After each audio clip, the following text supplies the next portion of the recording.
Welcome to this new add-on Spotlight. In this add-on Spotlight we're gonna look at version 1.2 of the new helicopter which has been released for Flight Simulator 2020, which is the also known as the H-60 project, which includes two types of helicopters. One of them is the H-60 Romeo helicopter, which comes with 4 liveries, and we've got the uniform H-60 Blackhawk, which comes in 8 liveries. Currently I've selected the uniform H-60, also known as the Blackhawk. So let's have a look at it. Right, so keep in mind it's still a work in progress, right? There might be some things which you need to be aware of, and especially that's, I would say, applicable to the installation, right? The installation comes into a zip. In that zip you will find content, of course, but be aware that you need to pay attention to that content, because that content contains airland FS, which is required to control the aircraft, including, or the helicopter, including the profiles.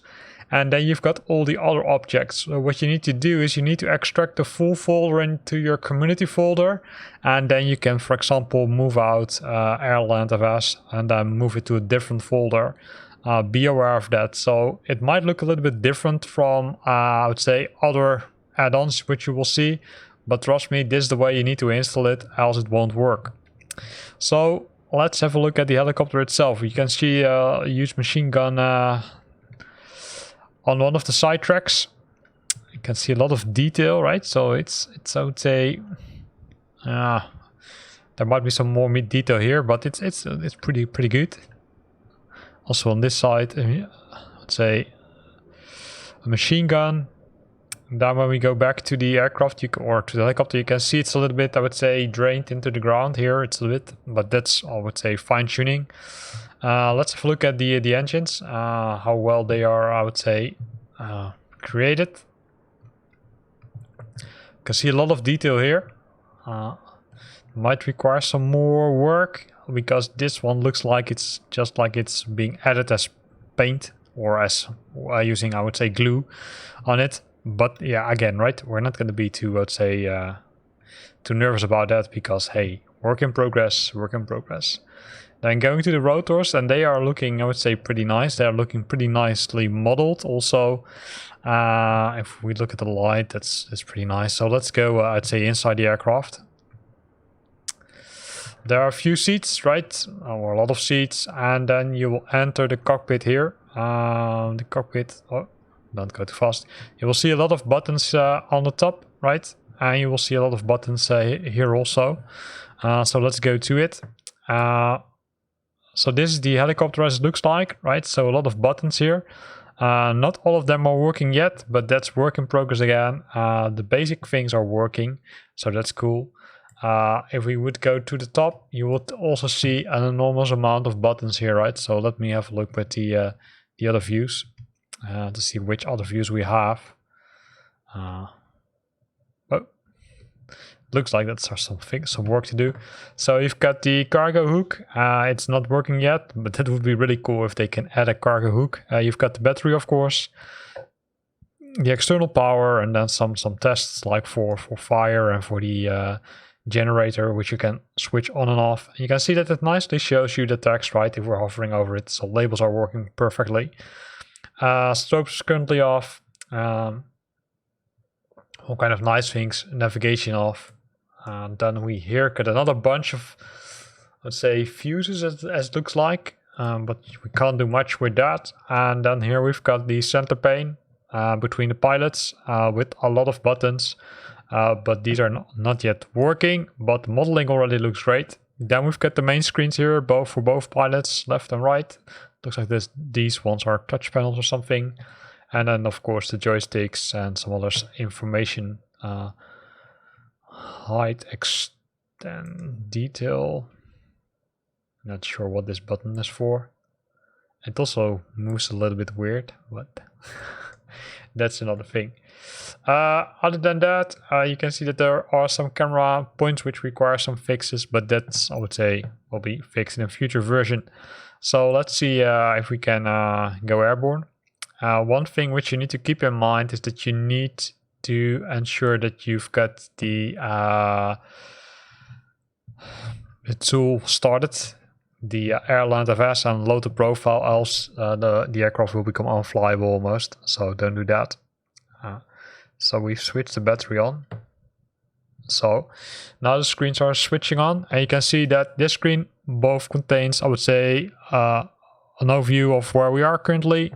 Also includes some map data, right? So you can either go to the plan or to the map view, and there are some options which you can enable, like you can enable the weather or terrain. You can add waypoints, positions, the force, etc. And down here we've got the engine information. So the N1s, the EGT, the N2, the oil pressure, oil temperature. And then when scrolling to the right screen, you will see that we're flying in the 787-10 Dreamliner. So it's using the 787-10 Dreamliner partially. Maybe you already recognized it. Buttons on the side are not working yet. Work in progress again. So that's cool. Then in the center we've got the load axis, right, with some information. We've got the barometer, the radio call, although I don't think it's working yet. And then here we've got, I would say, a display which doesn't show a lot of information yet. Here we've got the ignition, which we can switch to on or off. At least I would hope it. Yep. So we started the engines. Turning down the volume of my speakers a bit, so you can see that the engine starts.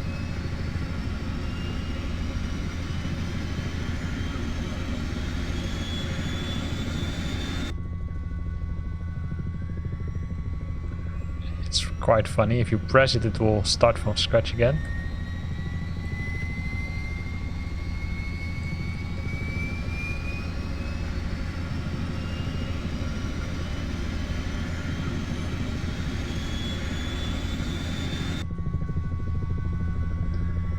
The other engine starts, so you only have to need to start one engine and then simply wait, and then it will start the other one, right? So if we would go outside,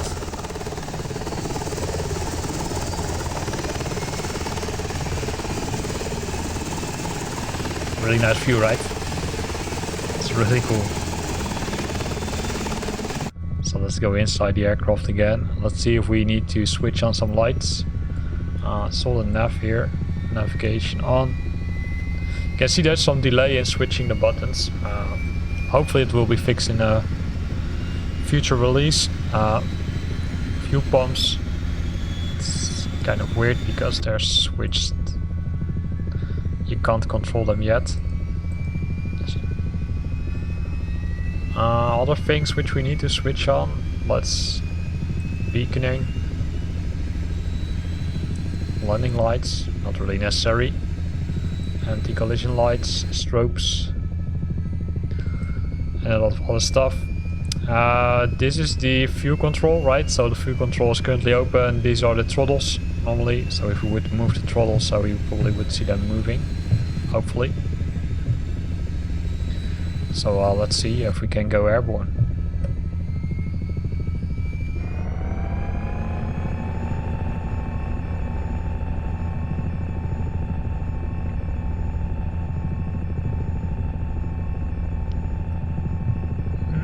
Challenge. doesn't work at all. Probably we need to load the correct profile. So let me do that. So what I can, then we crashed. So let me restart and let me make sure that the correct profile is loaded. And that's one of the other things which I found out, that it's really critical to make sure that you loaded the correct profile in Airland FS. If you don't do that, it won't work correctly, and you probably, I would say, would end up like I just did. So that's now set correctly. So let's give it another try. So we're gonna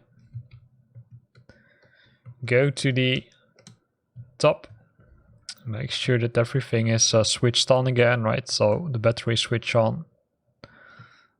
Fuel pump doesn't work yet.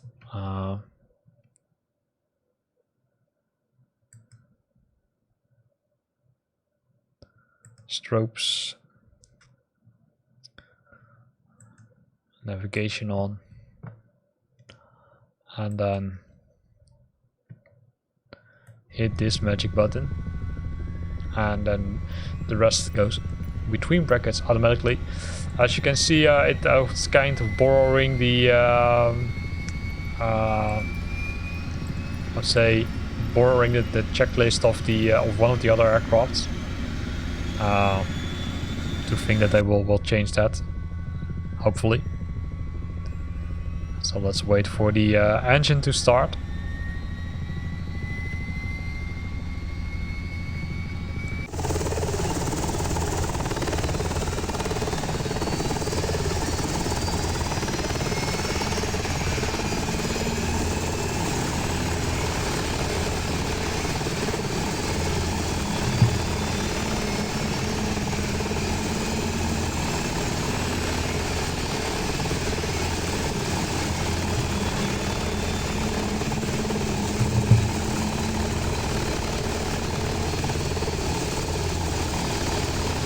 I think I forgot something to do, right?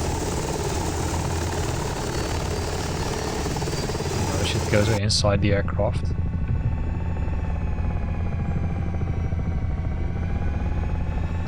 It looks like this is the issue. It's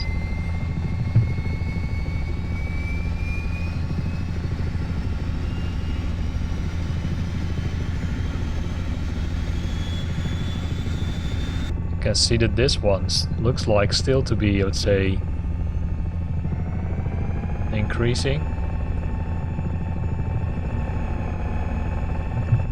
And then we collapsed again.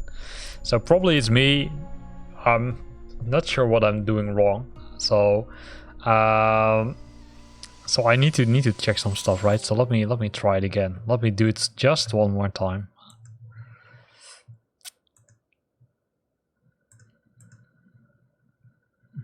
So loaded another profile, right? That's the good thing about Airland. You can simply load multiple profiles.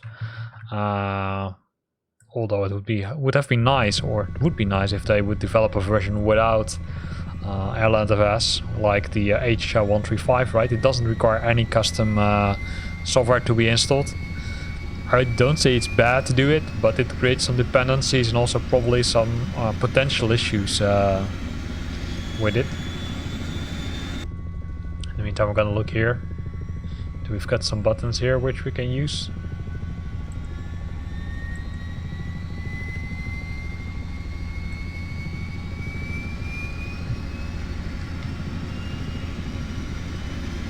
Let's first wait till the engines are fully started.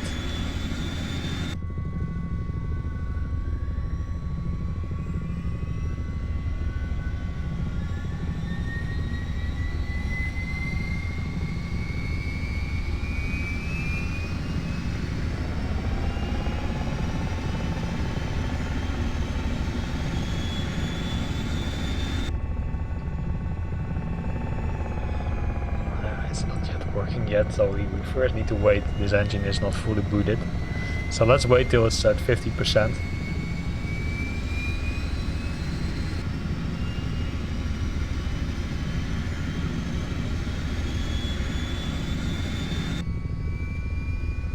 You also hear the sounds, right? So the sound, it looks like it's in a sound loop or something.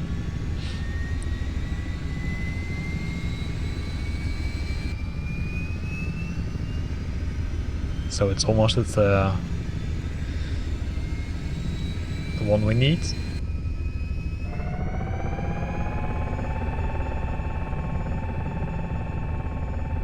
And then I would have hoped that we would go airborne, to be honest. What am I doing wrong? I'm doing something wrong, probably.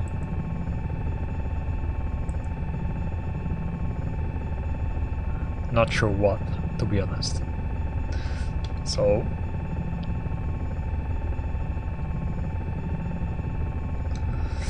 there's of course one other trick we can do. Let's just skip to the profile and do it once more. Or check the profile. Or was the profile loaded?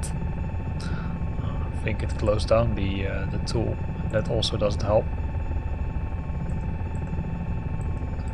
Run anyway. Load the profile.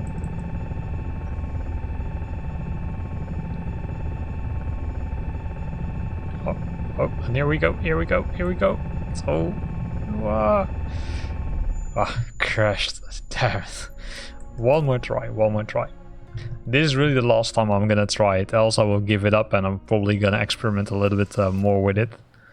So we're gonna start the engines again, give it some more time, right? So, as you can see, it first starts at least it makes the sound it's turning. Oh, there it goes.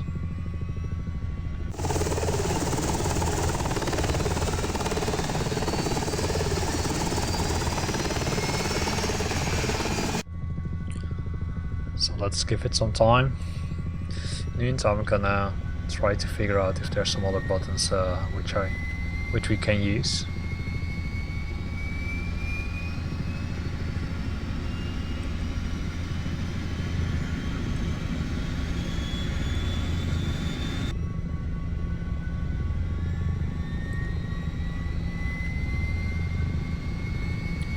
Let's see if the light really burns on the roof. Not yet.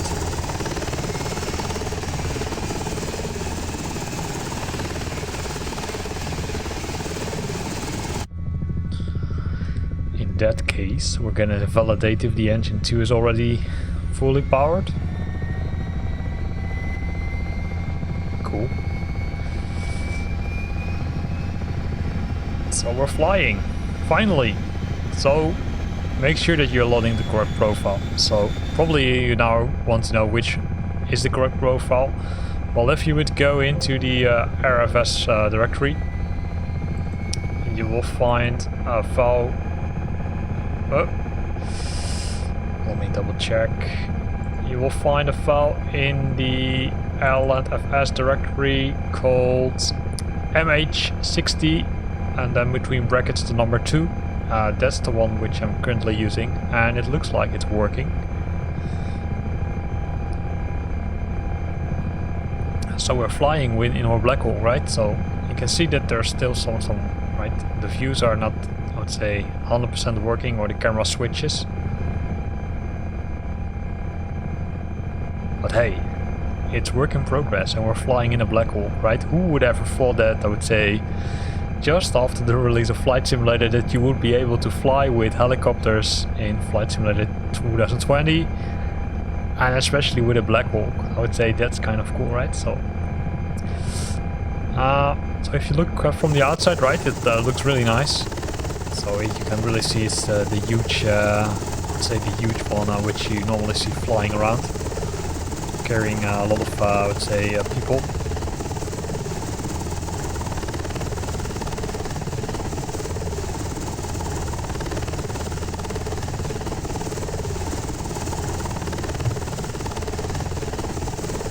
Try not to bump into a neighborhood.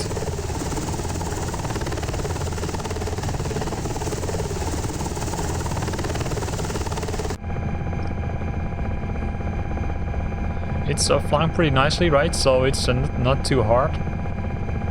I think the hardest part was finding the correct Airland FS profile.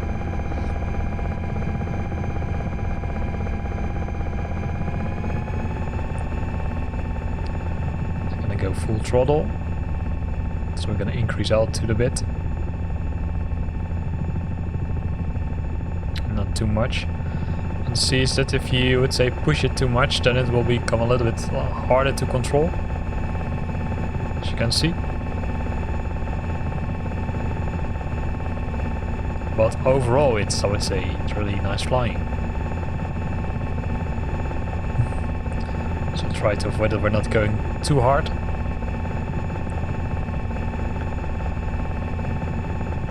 So all in all, I would say nice helicopter. Still some work to do, but that's expected. I would say kudos to the developer of this this cool helicopter. I hope a lot of custom liveries will be created. And of course a lot of improvements will be made to this helicopter, which will make it completely fully functional, like all the buttons, etc. Here ends this add-on spotlight. Hope you liked it. If you liked it, then consider to use the like button. If you've got questions or comments, then feel free to post them in the comment box below. And if you want to stay up to date about new videos I'm posting, then consider subscribing to my channel. Thanks for watching and see you next time.